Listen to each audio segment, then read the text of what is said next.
I begin by saying this. Right from Chinua Achebe, who was quoted here by Joshua Igara, to J.C. Maxwell, to as many authors as you like to bring in, the fact of life is this.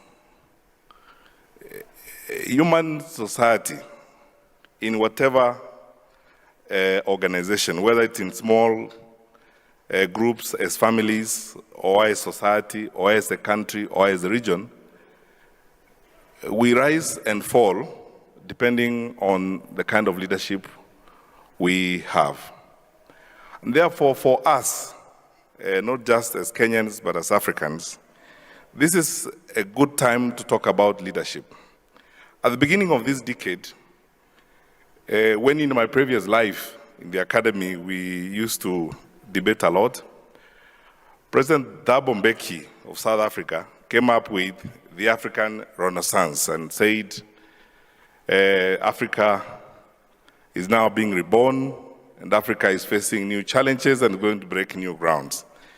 And everywhere, even international media began to scream that this is Africa's decade.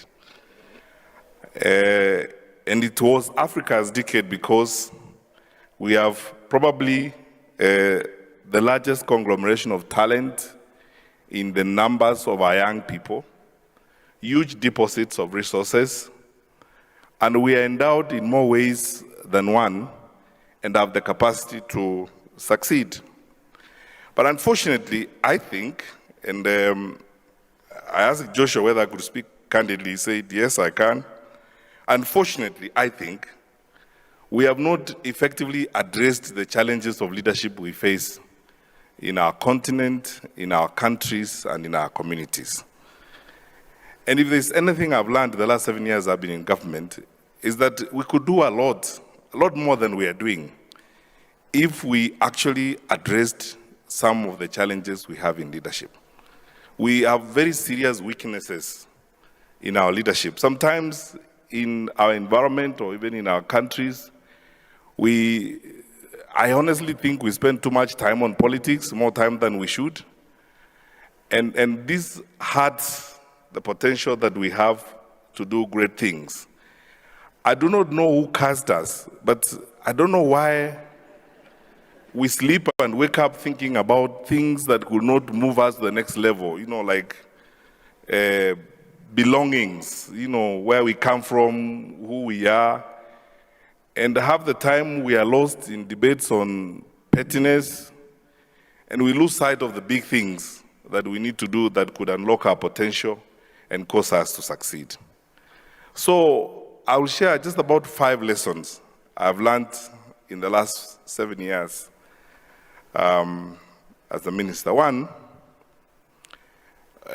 to succeed as leaders, we need to master enough courage. One of my favorite books in scripture is the book of Joshua.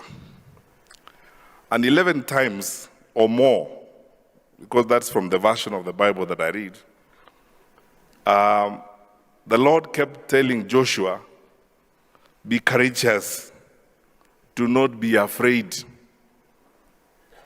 Surely, God himself would not tell a human being not to be afraid if he didn't think you can actually be afraid. Because you can be afraid. 2 weeks ago, and I'm going to share with you practical real experiences.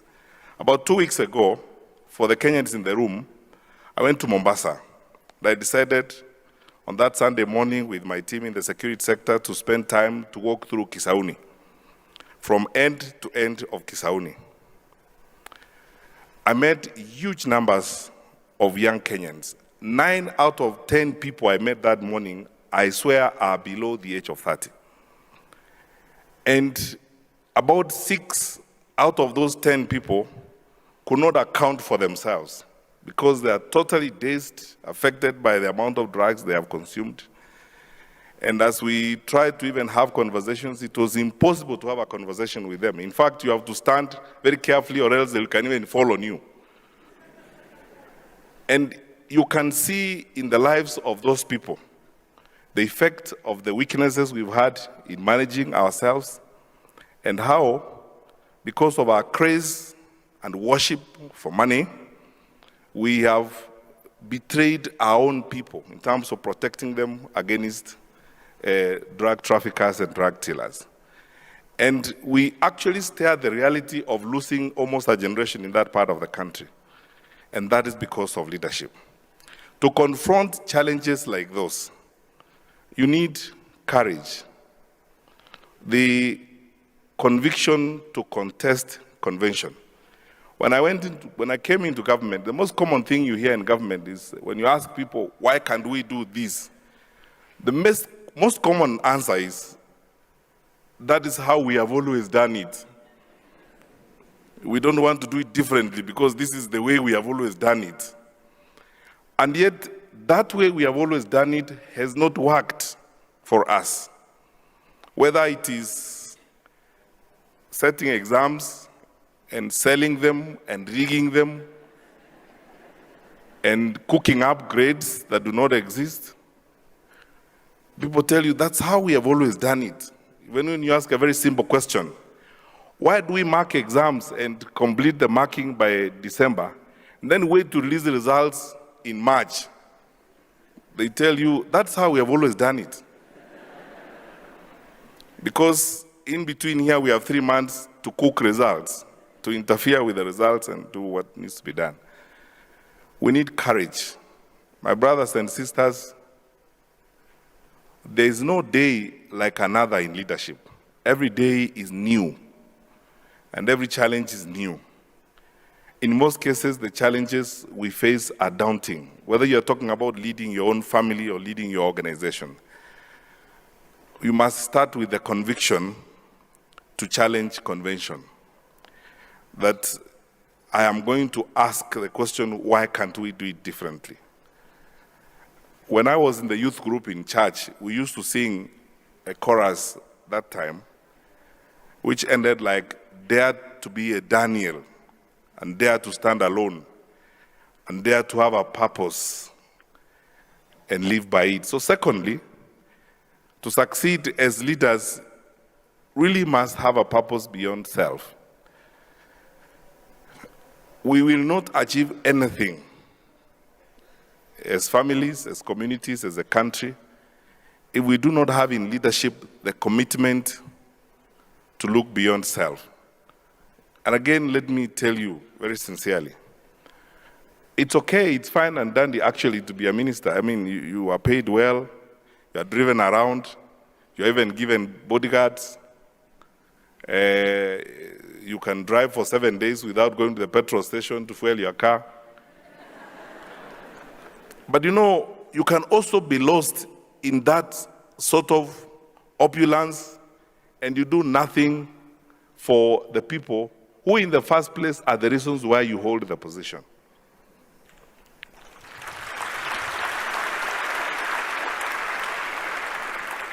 And for me, I want to be honest with you. Every day I wake up, I ask myself the question, what are the pains that those people out there expect us to resolve?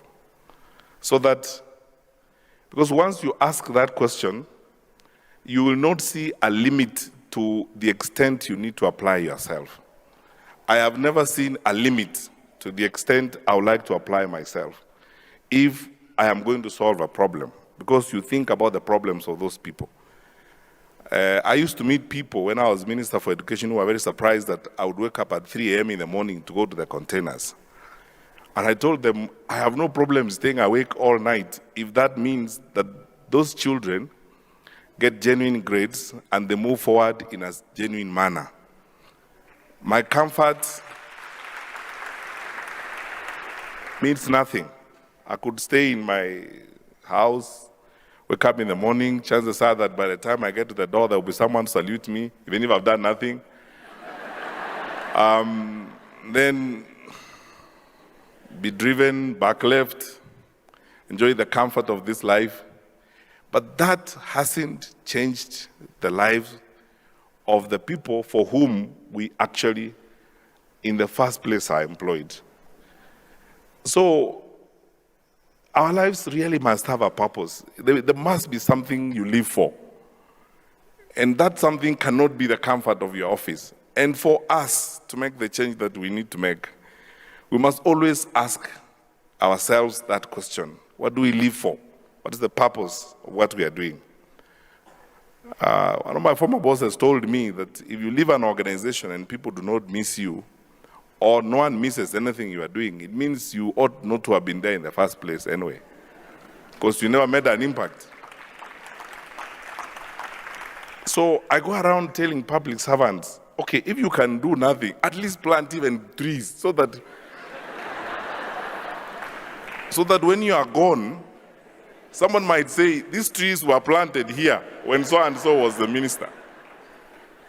At least do something, as it were. At least do something. Move to the next level.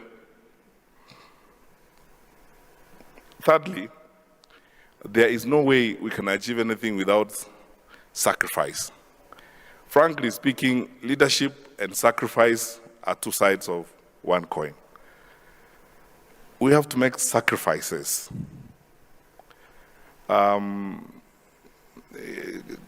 Sacrificing comfort is one thing. Most importantly,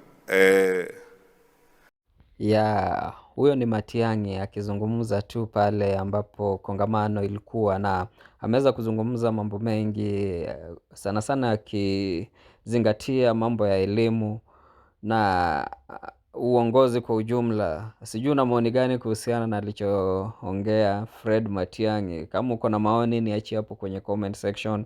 Kama hujasubscribe na kuomba uweze kusubscribe, finya notification ili wakati wote tunapata habari kama hii unakuwa mtu wa kwanza kuipata. Je, unaona Matiangi anaweza kuwa kiongozi wa taifa ama ni kelele tu kama viongozi wengine, akipewa nafasi ataweza kuchemsha? Sijui una maoni gani kuhusiana na hayo. Hebu niachie maoni yako hapo kwenye comment section ili tuweze kuwa mbele pamoja, au sio? Asante sana kwa kutazama Wasource TV. Hadi wakati mwingine, na kutakia mchana mwema. Asante sana. Be courageous. Do not be afraid. Surely God himself would not tell a human being not to be afraid if he didn't think you can actually be afraid. Because you can be afraid. 2 weeks ago, and I'm going to share with you practical real experiences.